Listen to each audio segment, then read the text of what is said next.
আসসালামু আলাইকুম। কেমন আছেন বন্ধুরা? আশা করছি কাছের এবং দূরে, দেশে এবং দেশের বাহিরে যে যেখানে আছেন আলহামদুলিল্লাহ পরিবার নিয়ে ভালো আছেন। আল্লাহর রহমত এবং আপনাদের দোয়ায় আমিও পরিবার নিয়ে ভালো আছি। আজকের আয়োজনে আপনাদের জন্য নিয়ে এসেছি চাঁদপুরের খুবই মজাদার এবং সুস্বাদু নারকেল বাটা দিয়ে আনারসের খাট্টা মিঠাই রেসিপি। খুবই সহজ করে দেখাতে চেষ্টা করব আপনাদেরকে। তাহলে চলুন দেখে নিই কীভাবে নারকেল বাটা দিয়ে আনারসের খাট্টা মিঠাই তৈরি করব। বিসমিল্লা বলে শুরু করছি। আজকে আমি নারকেল বাটা দিয়ে আনারসের খাট্টা মিঠাই তৈরি করতে আমার যা লাগবে, এখানে 1.5 কাপ আনারস নিয়েছি, 1 মানা নারকেল বাটা নিয়েছি, আরও নিয়েছি 1 টুকরো দারচিনি, 2টা এলাচ, একটা ছোট তেজপাতা, নিয়েছি 1 কাপ চিনি, নিয়েছি কিশমিশ। আজকে আমি কালো কিশমিশটা নিয়েছি, আমন্ড এবং কাজু বাদাম নিয়েছি, কুচি করে নিয়েছি। চুলায় 1.5 কাপ পানি দিয়ে আমি একটা প্যান বসিয়ে দিয়েছি, দিয়ে দিচ্ছি লবণটা দিয়েছি স্বাদের ব্যালেন্সের জন্য। এখন পানিটা ফুটা পর্যন্ত অপেক্ষা করব। পানি ফুটে গিয়েছে, আমি ঢাকনাটা সরিয়ে নিচ্ছি, দিয়ে দিচ্ছি তেজপাতা, দারুচিনি, এলাচ। এবার দিয়ে দিব আমি আনারস।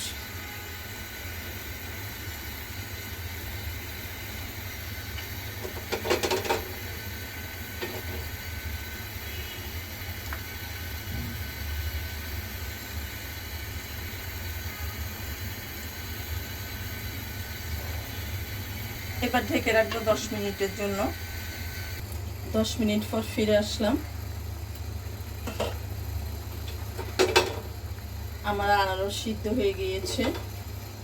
এবার দিয়ে দিচ্ছি আমি চিনি,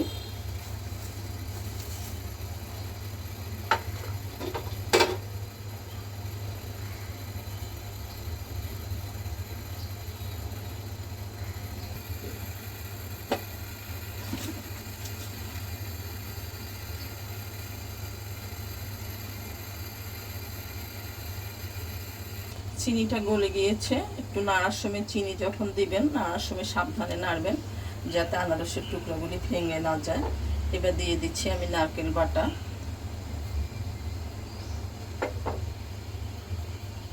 নারকেল বাটাটা আমি মিশিয়ে নিচ্ছি। এলাচ, দারচিনি, তেজপাতা দেওয়ার কারণ হচ্ছে সুন্দর একটা ফ্লেভার আসবে।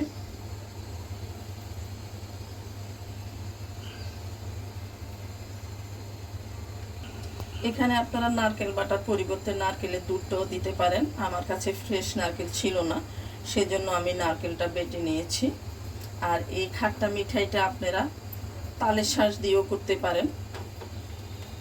এবার আমি 5 মিনিট ঢেকে রাখবো। প্যানটা আমি উঠিয়ে নিচ্ছি। চুলাতে আমি আরেকটা প্যান বসিয়ে দিয়েছি, 1 টেবিল চামচ তেল দিয়ে দিচ্ছি কিশমিশ,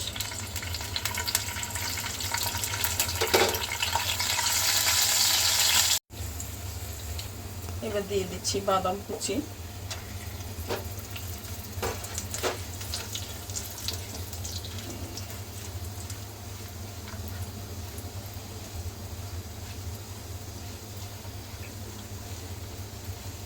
এবার আমি উঠিয়ে নিচ্ছি।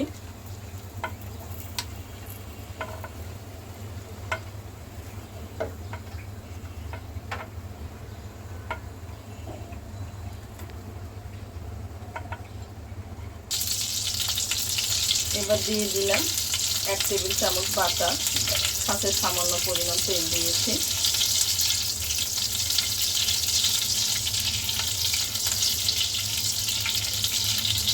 এটা আমি খাট্টা মিঠাইতে ফোড়নের জন্য ব্যবহার করব। দিয়ে দিচ্ছি পেঁয়াজ কুচি, 1 টেবিল চামচ পেঁয়াজ কুচি দিয়ে দিলাম।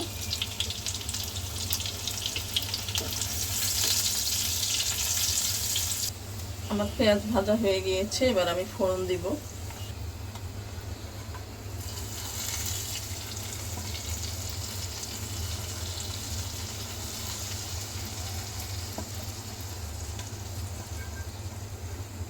দিয়ে দিচ্ছি কিশমিশ এবং বাদাম কুচি।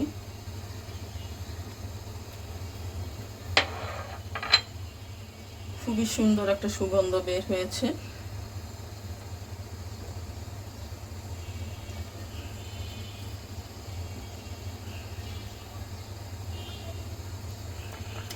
খাট্টা মিঠাই রেডি। এবার আমি চুলাটা অফ করে দিচ্ছি। এবার পরিবেশন করে নিচ্ছি।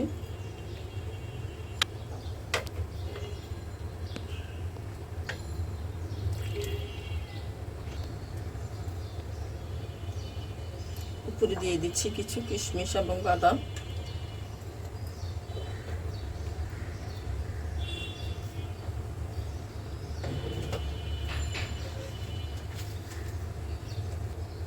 এই খাট্টা মিঠাই খেতে কতটা মজাদার হয়, না খেলে বুঝবেন না, তাহলে ট্রাই করে দেখতে পারেন। আজ এ পর্যন্ত, আবারও দেখা হবে নতুন কোনো রেসিপি নিয়ে। আল্লাহ হাফিজ।